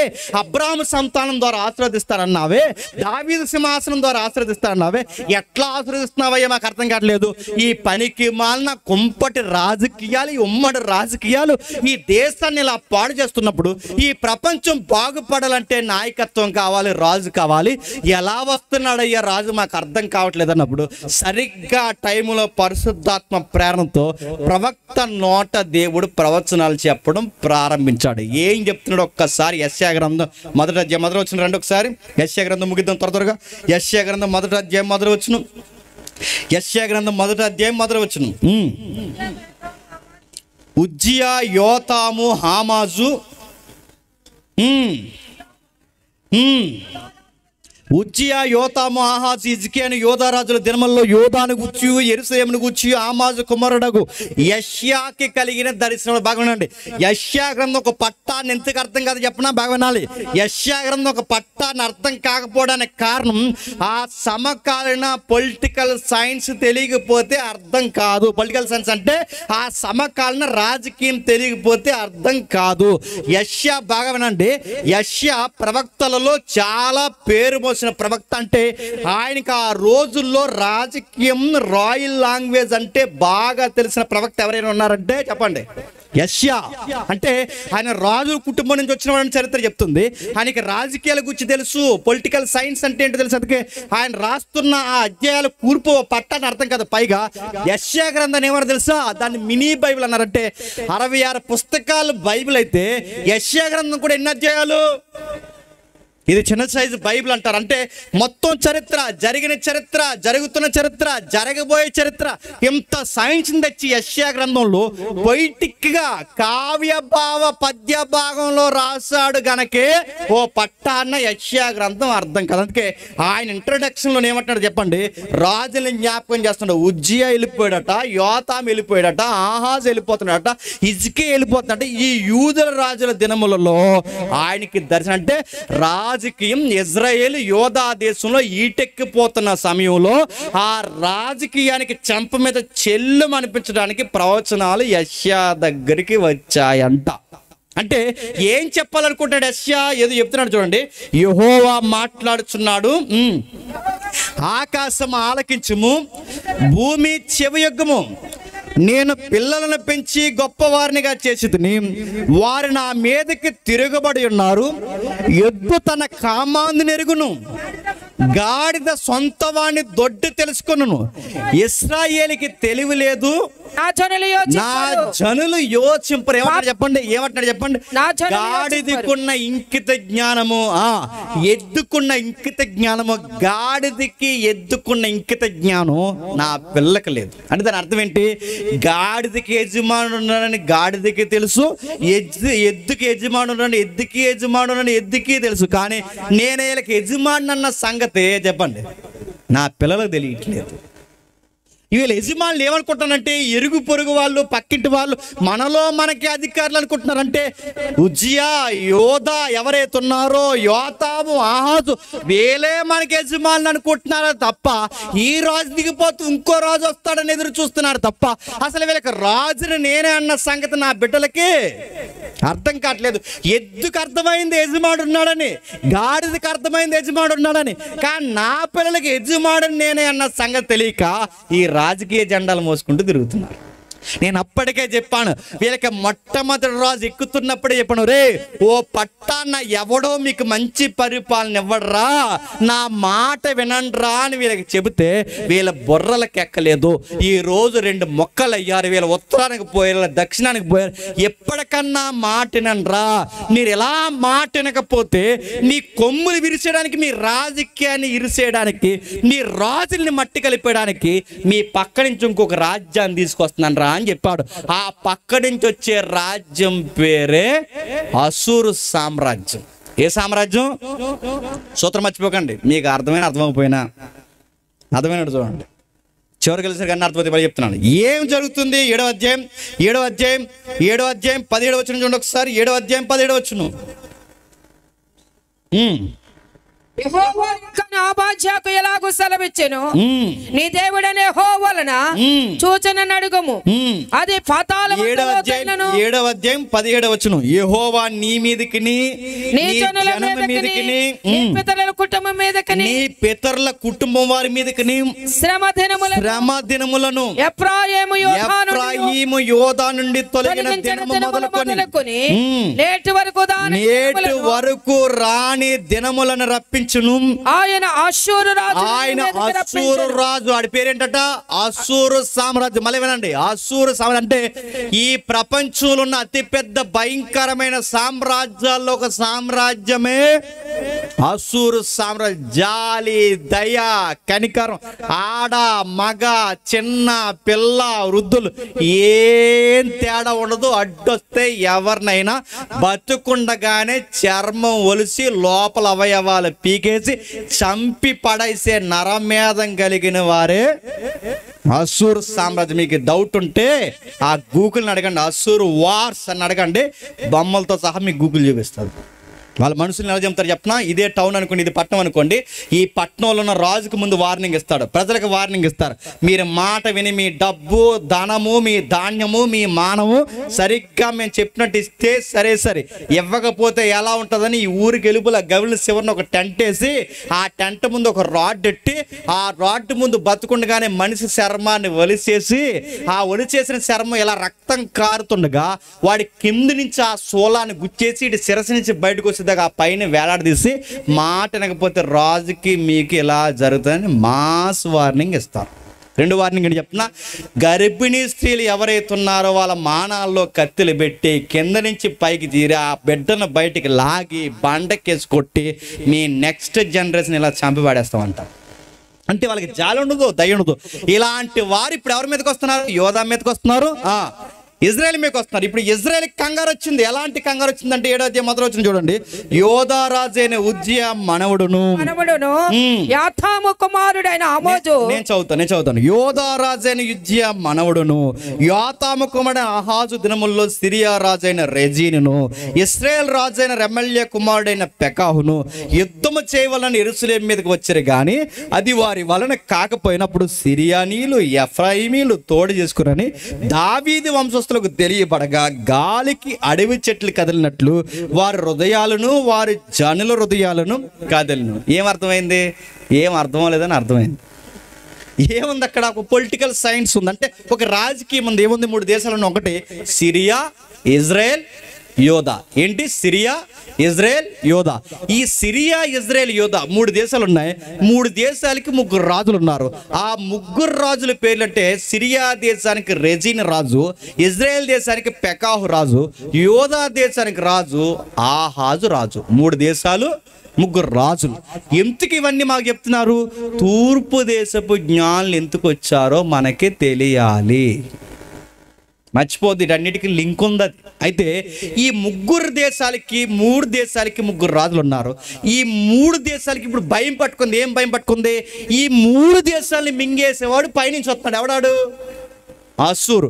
ఇప్పుడు ఆడు వచ్చాడంటే ఏం చేస్తాడంటే సిరియాని మింగేస్తాడు, యోధాని మింగేస్తాడు, ఇజ్రాయెల్ని మింగేస్తాడు. ఈ 3 దేశాలు ఆడికి జాలి దయ లేదు, వాడిని ఎవరు ఎదిరించలేరు. ఈ టైంలో వీళ్ళు ఏం చేస్తారంటే మనం 3 కలిసి ఆడిని ఎదిరిద్దామన్నారు. ఎవరిని? ఆడిని. సిరియా, ఇజ్రాయెల్ ఒకటైపోయింది. ఇప్పుడు ఎవరిని కలవమన్నారంటే యోధా దేశాన్ని కలవమన్నారు. యోధా రాజు ఆహాజ్ ఏమన్నాడంటే నేను కలవనన్నాడు. ఒరే మనకి మన గొడవలు ఉంటే తర్వాత చూసుకుందాం, ముందు అడొచ్చాడంటే మన 3 బతకనివాడు, మాతో చేయగలపరా అంటే నేను కలవనంటే వీళ్ళిద్దరూ ఆలోచించుకున్నారు. ఎవరు? సిరియా, ఇజ్రాయెల్ కలిపి ఆలోచించుకుని ఈడేటి మన మాట అంటున్నాడు, ఇప్పుడు ఆడికన్నా ఈడి తలపోటు ఎక్కువైపోయింది మనకి, ముందు ఈయన లేపబడేదన్నారు. ఎవరిని? ఆహాజును లేపి యూదులు మన వైపు తిప్పుకుని అప్పుడు మనం 3 కలిసి వాడి మీద ఫైట్కి వెళ్దామని. ఇప్పుడు యోధా దేశం మీదకి 3 ప్రమాదాలు వస్తున్నాయి. ఒకటి ఇజ్రాయెల్ దేశం నుంచి ప్రమాదమే చెప్పండి, 2 సిరియా నుంచి ప్రమాదమే, 3 చెప్పండి అసూర్ నుంచి ప్రమాదం. ఈ 3 ప్రమాదాలు యోధా మీదకి వస్తున్నాయని గాలికి అడవి చెట్లు కదిలినట్టు యోధా ప్రజల హృదయాలు ఏమైనాయంట? కదిలిపోయే. భయం వేసింది వాళ్ళకి. అప్పుడు దేవుడు యెషయాను పంపించన్నాడు, యెషయా ఈ ఆహాజు రాజుకి చెప్పు, ఏమీ కాదు, 3 దేశాలు కాదు 30 దేశాలు కలిసిన యోధా జాతిలో ఉన్న శాసం ఎంట్రుకు కూడా రాలదని చెప్పని యెషయాను పంపించాడు. ఆ పంపించి రాస్తున్న అధ్యాయమే చెప్పండి, యెషయా గ్రంథం 7వ అధ్యాయం. అంటే ఇప్పుడు ఇంత ధైర్యం చెప్తున్నాడు ఎవరికి? ఆహాజు రాజుకి. ఏం కాదు, ఇక గుర్తుపెట్టుకో, 65 సంవత్సరాల కాకముందే రెజీను ఉండడు, 65 సంవత్సరాల కాకముందే ఇశ్రాయేలు రాజు పెకాహు ఉండడు. వీళ్ళిద్దరు చచ్చిపోతారు.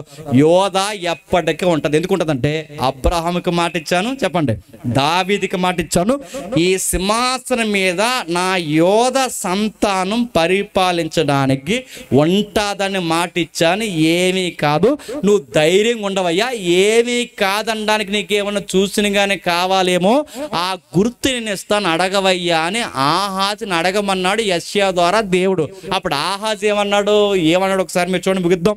అదే 7వ అధ్యాయం 10వ వచనం. యెహోవా ఇంకను ఆహాజుకి ఇలాగూ సెలవిచ్చెను, నీ దేవుడైన యెహోవా వలన ఒక సూచన అడుగుము, అది పాతాళమంత లోతైనను సరే, ఊర్ధ్వలోకమంత ఎత్తైన సరే, ఏదో గుర్తడుగు. నీ దేశానికి, నీ సింహాసనానికి, దావీదు సింహాసనానికి ఏమీ కాదనడానికి ఏదన్నా గుర్తడుగా. గుర్తు పరలోకమంత ఎత్తైన గుర్తైనా పర్లేదు, పాతాళమంత లోతైన గుర్తైనా పర్లేదు, ఎంత గుర్తైనా నీకు ఇస్తాను. నీకు ఏ గుర్తు కావాలో చెప్పు, నిన్ను ధైర్యపరచడానికి గుర్తు చూపిస్తాను, అడగవయ్యా అంటే పెద్ద మనిషి ఏమన్నాడు ఒకసారి మీరు కింద చదవండి. అప్పుడు ఆహాజు, నేను అడగను యెహోవాను శోధింపవలెనని చెప్పాడు. ఏమన్నాడు? నేను అడగను యెహోవాను శోధింపును. ముగిస్తున్న జాతమేనండి. నేను అడగను యెహోవాను శోధింపును అంటే దాని అర్థం ఏంటి? పెద్ద బతుపరులాగా దేవుని శోధింపునని కాదు. ఈ పెద్ద మనిషి ఎందుకు అడగనట్టాడంటే, ఆహాజ్ అంటే ఒక నీచమైన రాజు. ఎందుకు అడగనట్టాడంటే, ఇతనికి దేవుడిని సంప్రదించడం ఇష్టము లేదు. మరి ఎవరిని సంప్రదిస్తున్నాడు? అప్పటికే నీటి కాలంలో కట్టించుకున్నాడు యుద్ధం జరిగే సమయానికి. రెండోది ఏంటో తెలుసా? ఐగుప్తితో పొత్తెట్టుకున్నాడు. మీరు ఇంటికి వెళ్ళిన తర్వాత దినవృత్తాంతం చదవండి, మొత్తం చరిత్ర మీకు అర్థమవుతుంది. అంటే ఐగుప్తి సహాయం తీసుకున్నాడు కనుక దేవాలయంలో ఉన్న బంగారు పాత్రని పెట్టుబడికి ఎవరికి ఇస్తున్నాడు? ఐగుప్తి రాజుకి ఇచ్చి, నాకు ఐగుప్తి ఉంది, నాకు ధైర్యం అనుకుంటానంటే, ఇజ్రాయెల్ దేశం వెళ్ళేమో సిరియాతో పొత్తెట్టుకుంది, యోధా దేశం వెళ్ళి ఐగుప్తితో పొత్తెట్టుకుంది. అందుకు ఈ పెద్ద మనిషి ఏమంటాడు, పెద్ద భక్తుల్లో పైకి ఏమంటున్నాడంటే, నేను అడగను యెహోవాను శోధింపను. ఏం అడగమన్నాడు దేవుడు? నీ జాతికి ఇచ్చిన ఆశీర్వాదకరమైన వచనం నెరవేరుతుంది, యోధా దేశానికి ఏం కాదు, దావీదు సింహాసనం ఉంటుంది, ఏదన్నా గుర్తు అడగవయ్యా అంటే అడగనట్టున్నాడు. అప్పుడు దేవుడు ఏమన్నాడు? మీరు కింద చదవండి. అప్పుడు దేవుడు అతడు ఎలాగో చెప్పాను, దావీదు వంశస్థులారా, యెషయా అంటున్నాడు, దావీదు వంశస్థులారా వినండి, మనుషులను విసిగించుట చాలదనుకుని నా దేవుణ్ణి కూడా విసిగించుదరా? కాబట్టి ప్రభు తానే ఒక సూచన మీకు తానే, మీరు అడిగినా అడగకపోయినా, మీ రాజు అడిగినా అడగకపోయినా, ఎవడు అడిగినా అడగకపోయినా, దేవుడే ఈ ప్రపంచానికి ఒక గుర్తు చూపించాలనుకుంటున్నాడు. ఆ గుర్తు ఏంటో తెలుసా? కన్నె పిల్ల గర్భవతి అవుతాది. ఇదే గుర్తు. పెళ్ళైన ప్రతి స్త్రీ తల్లవుద్ది, పెళ్ళైన ప్రతి స్త్రీ తల్లవుద్ది. పెళ్లి కాకుండా, పురుష స్పర్శ తెలియకుండా, పురుషుడితో ఏ సంబంధం లేకుండా ఈ ప్రపంచ చరిత్రలో ఒక రోజు కన్నె పిల్ల గర్భవతి అవుద్ది. ఆ గర్భవతి అయిన రోజే మీరు గుర్తుపెట్టుకోండి, దైవం ఇలలోనికి రాబోతున్నాడని మీకు గుర్తు. వచ్చి ఏం చేస్తాడు? భగవాన్ వచ్చి ఏం చేస్తాడో ఒక్కసారి మీరు చూడండి. 9వ అధ్యాయం 6వ వచనంలో, 9వ అధ్యాయం 6వ వచనంలో, ఏలయనగా మనకి శిశువు పుట్టెను, మనకి కుమారుడు అనుగ్రహింపబడెను, ఆయన భుజం మీద రాజ్యభారం ఉండెను. ఆయన భుజాల మీద ఏముందట?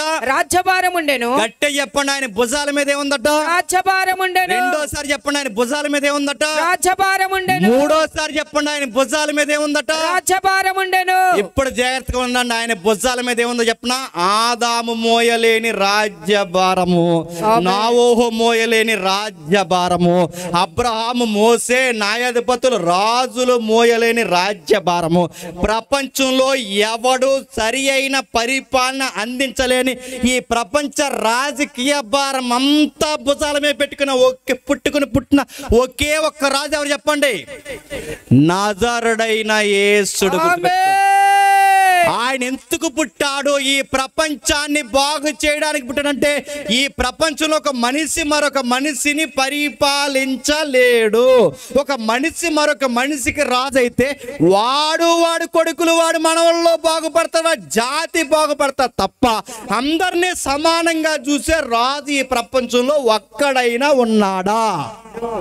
అందుకే ఆదాము దగ్గర నుంచి ఈ రోజు రాజకీయంలో ఉన్న ఎమ్మెల్యేలు ఎంపీల వరకు, ఈ రోజు సీఎం పిఎం వరకు, ఈ రోజు ఐక్యరాజ్య సమితిలో ఉన్న పెద్దల వరకు వీళ్ళ మనవళ్ళు కొడుకులు పంచాయతీ పరిషత్లో ఉన్న ఈడి మనవల్లో బాగుపడతారే తప్ప పేద ప్రజలకి న్యాయం జరుగుద్దా? ఈడి ప్రభుత్వం వస్తే ఈడి క్యాస్ట్ బాగుపడతారు, ఈడి ప్రభుత్వం వస్తే ఈడి క్యాస్ట్ బాగుపడతారు, ఈడి చివరికి పంచాయతీలు ఉన్న ఈడు మనవల్లో బాగుపడతారు. కానీ ఒక పేదోడికి న్యాయం జరుగుద్దా? ఇప్పుడు చెప్పండి, తూర్పు దేశపు జ్ఞానులు ఏ పాయింట్ భుజాల మీద పెట్టుకుని వచ్చారు తెలుసా? రాజు ఎక్కడా? ఎందుకు రాజు ఎక్కడా? మా దేశంలో రాజులు ఉన్నారు, మా దేశంలో అధిపతులు ఉన్నారు, మా దేశంలో న్యాయాధిపతులు ఉన్నారు, కానీ ఈ పనికి మాలిన రాజులు మాకు మంచి పరిపాలన ఇవ్వడం లేదు. అందుకే ఈ రాజు మాకు కావాలి. ఈ రాజు యూదులకే కాదు, చెప్పండి, మాకు కూడా రాజే. ఈ రాజు కిందకు వస్తే ఎలా ఉంటుంది? కుష్ఠోలు చేతులు కూడా పట్టుకుంటాడు ఈ రాజు, గుర్తుపెట్టుకో. ఈ రాజు కిందకు వస్తే ఎలా ఉంటుంది? పేదోడినైనా గొప్పోడినైనా ఒకలాగా చూస్తాడు ఈ రాజు. ఈ రాజు కిందకు వస్తే ఎలా ఉంటుంది? మీరు జాగ్రత్తగా వినండి. అందరినీ సమానంగా చూస్తాడు. స్త్రీ అయినా, చెప్పండి, పురుషుడినైనా ఒకలాగే చూస్తాడు. ఈ రాజు కిందకు వస్తే ఎలా చెప్పిన, కానాను ఊర్లో వివాహం ఆగిపోతుందంటే ఆ వివాహం గౌరవాన్ని నిలబెట్టడానికి ఆ ఇంటి పరువు బిజాల మీద వేసుకున్నాడు. అది రాజు. మీకు ఇంకా చెప్పనా, పేదూరులో ఒక ఊర్లో ఒక విధవరాండ్ని కొడుకు చనిపోతే ఊరందరూ పాడెనకాలు నడిచారు, కానీ ఆ తల్లి దగ్గరికి పోయి తన బాధను అర్థం చేసుకుని, అమ్మా నీ బాధను నేను తీరుస్తానని చచ్చిపోయిన కొడుకును కూడా బ్రతికించిన ఒకే ఒక్క రాజు, ఆయన పేరు నజరుడైన యేసు. ఇప్పుడు చెప్పండి, ఈ రాజు దగ్గరికి వస్తే ఏం చేస్తారు చెప్పనా? ఈ రాజు దగ్గరికి వస్తే ఏం చేస్తే చెప్పనా? అన్నం లేదా, ఇబ్బందులా, సమస్యలా, తీరని గొడవలా, ఏదైనా నీకు ఎలాంటి సమస్య ఉన్నాయని ఒక మాట ఇచ్చాడు, ఒక షరతు అన్నాడు. మొదట నా రాజ్యాన్ని నీతిని ఎతకండి, మీకు కావలసినవన్నీ చెప్పండి నేను ఇస్తాను. నా యొద్దకు రండి. ఇప్పుడు చెప్పండి, ఈ రాజు దగ్గరికి రండి. అంటే ఇప్పుడున్న పరిపాలన మంచి పరిపాలన, ఏ పరిపాలన మంచి పరిపాలన ఇవ్వదు. మాట ఇచ్చి మాట మీద నిలబడతారండి వీళ్ళు? ఇంటి ప్రభుత్వాలు మారిన సెంటి నేల కోసం ఏడ్చే వాళ్ళు ఉన్నారు, ఆధార్ కార్డులు పేర్లు మార్కి ఏడ్చే వాళ్ళు ఉన్నారు, చివరికి గూడు లేక ఏడ్చారు, కూడు లేక ఏడ్చారు, రేషన్ కార్డు లేక ఏడ్చారు నడుతున్నారు. మరి వచ్చిన అందరూ ఏం చేస్తారు? వీళ్ళ వాగ్దానాలు ఇచ్చారు. ఆ దిక్కుమాలిన వాగ్దానాల్లో ఒక వాగ్దానం ఏంటి చెప్పనా? మీకు తలాడుకొని మళ్ళీ నేను చెప్తాను, సీరియస్గా వినండి. దిక్కుమాలిన వాగ్దానాల్లో ఒక వాగ్దానం ఏంటి చెప్పనా? వీళ్ళు వచ్చిన తర్వాత అంటే వాగ్దానాలు, అది వాగ్దానం అంటారు దాన్ని, వాగ్దానాల్లో ఒక వాగ్దానం ఏంటి చెప్పనా? వీళ్ళు వచ్చిన తర్వాత అంటే బ్రాండ్ మారుతారు. బ్రాండ్ అంటే ఏంటండి? బ్రాండే నడుతున్నాను. మరి ఇల్లు లేదా, వాకులు లేదా, చదువులు లేవా, పిల్లలా, హైయర్ ఎడ్యుకేషన్ కావాలా, ఇవి అడిగేవాళ్ళు లేడు. ఏమన్నాడట? మళ్ళీ తెస్తాం బ్రాండ్ అన్నారంట. ఆడొచ్చేమో ఆడు కొంతమందిని చంపేశాడు, ఈడొచ్చేమో ఈడు కొంతమంది చెప్పేస్తున్నాడు. అడుగుతున్నాను, మనకి ఎవడొచ్చినా ఏమన్నా ఇరగదీస్తారా? వాడు కొడుకులు బాగుపడతారు, వాడు మనవలు బాగుపడతారు, వారి జాతి బాగుపడుతుంది, కానీ అందరికీ సమానంగా రాయితీలు అందుతాయా?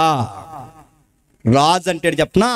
పగోడినైనా మనోడినైనా సమానంగా చూసేవాడు చెప్పండి రాజు. ఆ రాజు ఏడే? నేను మళ్ళీ అడుగుతున్నా, చెప్పండి. మన ఏదైతే తూర్పు భాగం మన కోనసీమ పరిసరం ఇదంతా నల్లరేగడ అంటారు. దీన్ని నల్లరేగడ. మనకి నల్లరేగడ, ఎర్రరేగడ. నల్లరేగడ, ఎర్రరేగడ అంటే మంచి పంటలకి సాగు చేయడానికి మంచి నేల. ఇంత నేలలో ఇంత అనుకూలమైన భూభాగాలున్నా తగిన పంటలకి దిగుబడి మనకు వస్తుందా? ఎందుకు రావట్లేదు? ఈ ప్రతిపాడు పరిసర ప్రాంతాలు పోతే ఎంత బాస్కెట్ దొరుకుతుంది, ఈ బంగాళాన్ని పోతే ఎంత గ్యాస్ దొరుకుతుంది, ఈ సముద్రం గ్యాస్ అంతా ఏమవుతుంది, ఈ బాస్కెట్ అంతా ఏమవుతుంది, ఈ నేల స్థానం అంతా ఏమవుతుంది? మన నాయకులు దొంగ నాయకులు. మళ్ళీ చెప్తున్నాను, ఎవరైనా మీరు ఏదన్నా అనుకోండి, మళ్ళీ చెప్తున్నాను, రాజకీయం అంటే మనకి వైసీపీ లేదు, టీడీపీ లేదు, జనసేన లేదు, అక్కడ కేసీఆర్ కాదు, రేవంత్ రెడ్డి కాదు, బీజేపీ కాదు, కాంగ్రెస్ కాదు, వీళ్ళు ఎవరు వచ్చినా మాకు ఏమీ చెయ్యరు. మాకు ఒకే ఒక్క రాజు ఉన్నాడు, ఆయన పేరు నజరేయుడైన యేసు. గుర్తుపెట్టు. ఈ నమ్మిన వాళ్ళు అంటారు చెప్పిన ఎమ్మెల్యే దగ్గరికి వెళ్ళరు, ఈ నమ్మిన వాళ్ళు అంటారు చెప్పిన ఎంపీ దగ్గరికి వెళ్ళరు, ఈ నమ్మిన దగ్గరికి సీఎం పిఎం ముఖం చూడరు. ఈ నమ్మిన వారికి బాధ వచ్చినా ఇబ్బంది వచ్చినా ఈయన నమ్మిన వారు ఎవరు ముఖం చూస్తారు చెప్పిన? ఆయన ముఖం చూస్తారు, ఆయనకి చెప్పుకుంటారు. ఆయనకి చెప్పు, ఖచ్చితంగా ఆయన నెరవేరుస్తారు. ఏలైనా మాట ఇచ్చి మాట తప్పుతారేమో కానీ ఆయన నమ్మదగిన దేవుడు. ఆయన మాట నువ్వు వింటే నేను చెప్తున్నాను, నీ పిల్లల భవిష్యత్తు మారుతాడు, నీ పిల్లల భవిష్యత్తు మారుతాడు. అందుకే తూర్పు దేశపు జ్ఞానులు ఏం వెతుక్కుంటూ వచ్చారు? బంగారం ఇవ్వడానికి కాదు చెప్పండి, సాంబ్రాణి బోలం ఇవ్వడానికి కాదు. వాళ్ళు వచ్చిన ప్రధానమైన అవసరం ఏంటి చెప్పండి? మాకు ఈ రాజు పరిపాలన కావాలి. ఇప్పుడు చెప్పండి, ఈ రాజు పరిపాలన నీకు కూడా కావాలంటే బాప్తిజం తీసుకో. ఈ రాజు పరిపాలన నీకు కూడా కావాలంటే ఆయన రాజ్యంలోకి రా. ఈ రాజు పరిపాలన నీకు కావాలంటే ఆయన రాజుగా నీ జీవితంలో పెట్టుకో. ఆయనకి నచ్చిన పనులన్నీ చేయి, నీ జీవితాన్ని అద్భుతంగా మార్చేస్తాడు ఆయన. చేశాడా నిజంగా అంటే, నేను ముగిస్తున్నాను, చేశాడా నిజంగా అంటే పేతురు ప్రసంగానికట బాగా వినండి, పేతురు ప్రసంగానికి 3000 మంది మారారట, తర్వాత 5000 అయ్యారట, సుమారు 6000 మంది జనాభా అయ్యారట. ఇన్ని 6000 మంది జనాభాట ఎవరిది మనదనుకోకుండా చరస్థిరాస్తులు అమ్మి వారి వారి అక్కర కొలది పంచి అంత సమానమని సమాజ స్థాపన అంటే ఏంటో మొట్టమొదటి శతాబ్దం చూపించారట. అరే ఇన్ని వేల మందికి ఒకే మనసు ఎలా వచ్చిందంటే వాళ్ళకున్న ఒకే ఒక్క రాజు ఎవరు చెప్పండి? యేసుక్రీస్తు. గుర్తుపెట్టుకోండి. అంటే యేసు ప్రభు కింద ఉన్న వాళ్ళు స్వార్థంతో ఉండరు, యేసుక్రీస్తు కింద ఉన్న వారు అందరినీ ఏం చేస్తారు చెప్పండి? సమానంగా చూస్తారు. చాలా మంది పార్టీలు పెట్టారు, అలాగన్నారు ఇలాగన్నారు, మదర్ తెరిసే బొమ్మ వేసారు, అదేసారు, మొత్తానికి పక్కకు పార్టీ అమ్మేసిపోయారు. నడుతున్నాను. సమాజ స్థాపన ఎవరో చేయలేరు. మార్క్సిజం వచ్చింది, లెనినిజం వచ్చింది, మావోయిజం వచ్చింది, మొన్నటి వరకు ఎవరైతే విప్లవకారులు వీళ్ళందరూ సమాజ స్థాపన చూడాలనుకున్నారు. కానీ ఎక్కడ జరగని సమాజ స్థాపన ఒకే ఒక్క దిక్కుని జరుగుద్ది, అది యేసు ప్రభు రాజ్యంలో జరుగుద్ది. అందుకే ఆయన ఎద్దుకు రండి. ఆయన ఎద్దుకు వస్తే ఎలా ఉంటుందంటే, మీకు ఏ సమస్య అయినా దగ్గరికి రండి, మీ పగల ప్రతీకారాల ఏదైనా ఆయన అన్నాడు, మీకే పగ తీర్చుకొనక చెప్పండి, నాకు అవకాశం ఇవ్వండి, నేను స్టాండింగ్లో ఉంటా అన్నాడు. ఒక్క మాట చెప్తే నేను ముగిస్తాను, జాతకి వినండి. నాకు ఇష్టమైన ఎగ్జాంపుల్ ఇది. ఒక ఏరియాలో చింత తెచ్చిన పులుపు జావని ప్రెసిడెంట్ ఉన్నాడు. వయసు అయిపోయింది కానీ పులుపు చావలేదు ఆయనకి. ఆ ఏరియాలో కొత్తగా మెడికల్ క్యాంప్కి వచ్చిన ఈ డాక్టర్ అమ్మలు ఉంటారు చూస్తారు, ఆ డాక్టర్ అమ్మలు చాలా ఇబ్బంది పెడుతున్నాడట. చాలా ఇబ్బంది పెడుతుంటే ఆ డాక్టర్ అమ్మ బాధపడింది. ఆవిడ మ్యారీడ్, ఇంటికి వెళ్ళిన తర్వాత బాధపడితే ఆ భర్త గమనించాడు, ఎందుకు బాధపడుతున్నాడు అడిగితే అప్పుడు చెప్పింది ఏమీ లేదండి. మళ్ళీ అడిగాడు, ఏమీ లేదండి. మళ్ళీ అడిగాడు, అప్పుడు చెప్పింది ఏమీ లేదండి, ప్రెసిడెంట్ గారు చాలా ఇబ్బంది పెడుతున్నాడు, తండ్రి వయసు ఉంటుంది, ఆయన చాలా ఇబ్బంది పెడుతున్నాడు, మాట్లాడితే షుగర్ చేయమంటాడు, మాట్లాడితే బీపీ అంటాడు, అసభ్యకరమైన మాట్లాడతాడు, ఆయనతో మేమైనా ఇబ్బందికరమైన గొడవలు పెట్టుకుంటే మళ్ళీ మా మీద రిపోర్ట్ రాస్తాడు, మా జాబ్కి ఇబ్బంది అవుద్ది అని. కానీ మరి ఏం చేద్దాం, కేసు పెడదామంటే ఆవిడ అందే ఎందుకులంటే దేవుడు ప్రార్థన చేద్దామని పేపర్ మీద ఆయన పేరు రాసి ప్రార్థన చేశారు, మర్చిపోయారు. ఒక 6-7 నెలల తర్వాత ఆ భర్త అడిగాడు, ఆ ప్రెసిడెంట్ నేను చాలా ఇబ్బంది పెడుతున్నాడు కదా, ఏమైంది ఆ ప్రెసిడెంట్ గొడవ అంటే, మర్చిపోయిన అడిగి చెప్తాను ఆగండి అని ఊళ్ళోకి వెళ్ళి అడిగింది. ప్రెసిడెంట్ గారు గొడవ ఏంటంటే, ఊళ్ళో వచ్చిన ఇన్ఫర్మేషన్ ఏంటంటే ఊరని వెళ్ళాడట, ఎక్కడికి వెళ్ళాడో తెలియదట, ఇంకెప్పటికీ వస్తాడు రాడో తెలియదట. గుర్తుపెట్టుకోండి. మీకేమర్థమవుతుంది చెప్పనా? మిమ్మల్ని ఎవరైనా ఇబ్బంది పెడితే పేపర్ మీద పేరు రాసుకుని ప్రార్థన చేయండి, ఊరు వెళ్తారు, ఇంకా రారు. మళ్ళీ చెప్తున్నాను, నువ్వు గొడవెట్టుకుంటే గొడవ, నువ్వు గొడవెట్టుకుంటే కేసు. అదే ఆయన రంగంలోకి దిగితే ఊరు వెళ్తారు. చెప్పండి, ఎగ్జాక్ట్ ఇదే జరుగుతుందని చెప్పను కానీ ఊరు వెళ్తారు, ఇక రారు. అందుకే నీ పగ అయినా అని చెప్పు, నీ బాధ అయినా అని చెప్పు, నీ సమస్య అయినా అని చెప్పు, నీ ఇల్లు వాకిలే బట్ట ఏదైనా అని చెప్పు, ఆ రాజు వలన తీరనది ఏది ఆయన దగ్గరికి. అందుకే మనకి భూమి మీదకి వచ్చింది దాసుడిగా వచ్చిన వాడే కాదు, మరో సైడ్ మనకు కనబడుతుంది. ఈ భూమి మీదకి వచ్చింది చెప్పిన సాక్షాత్తు రాజే ఈ భూమి మీద వచ్చాడు. ఆదాము చేయలేనిది, అబ్రహాము చేయలేనిది, రాజులు చేయలేనిది ఈ రాజరికాన్ని చూపించడానికే ఈ రాజు మనకు వచ్చాడు. ఈయన దగ్గరికి రండి. ఇప్పుడు క్రొత్త నిబంధనలో యాజకులైన రాజులైన సమూహం ఎవరో తెలుసా? మన కింద ఉన్న ఆయన కింద ఉన్న మనమే ఈ ప్రపంచానికి రిప్రజెంట్ మనమే. ఆయన మాట వినండి, నీ పంట, నీ గుడారము, నీ పిండి పిసుకు తొట్టే ప్రతిదీ నీ మాట వింటుంది. ఉన్న దాంట్లో నీకు తృప్తిని శ్రీ రాజు ఆశీర్వాదకరంగా నేను దీవిస్తాడు. ఆ దీవెన మీ అందరికీ మెండుగా దేవుడు అనుగ్రహించును గాక. Amen, amen, amen, amen. ప్రార్థన చేసుకుందాం.